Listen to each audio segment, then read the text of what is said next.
Hello viewers, আসসালামু আলাইকুম। কেমন আছো সবাই? আশা করি সবাই খুব ভালো আছো। আজকে আমি রান্না করতেছি বাচ্চা মুরগি, দেশি মুরগি। আমার বাসায় আমি কবুতরের সাথে মুরগিও পালতাম, ছোট ছোট মুরগি। সেগুলোই ছোট ছোট গুলোই আমার হাজবেন্ড কেটে দিয়েছে, বলতেছে এটা পাতলা ঝোল করো, খাবো। অনেকদিন ধরেই তার এই বায়নাটা ছিল।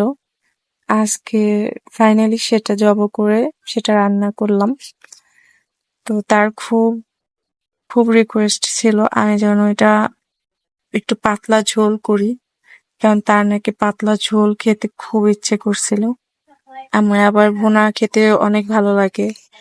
গরু গরুর গোশত বা মুরগির গোশত যেটাই হোক, আমার কষানোটা খুব মজা লাগে।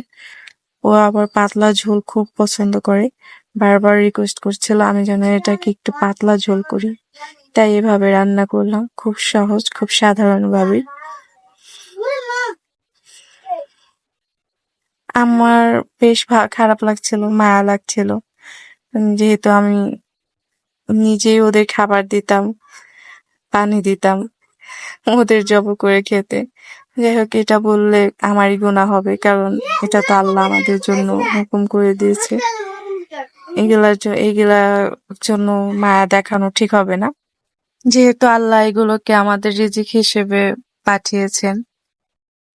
তো আল্লাহর হুকুমই সবচাইতে বড়। সো আজকের মতো আল্লাহ হাফেজ।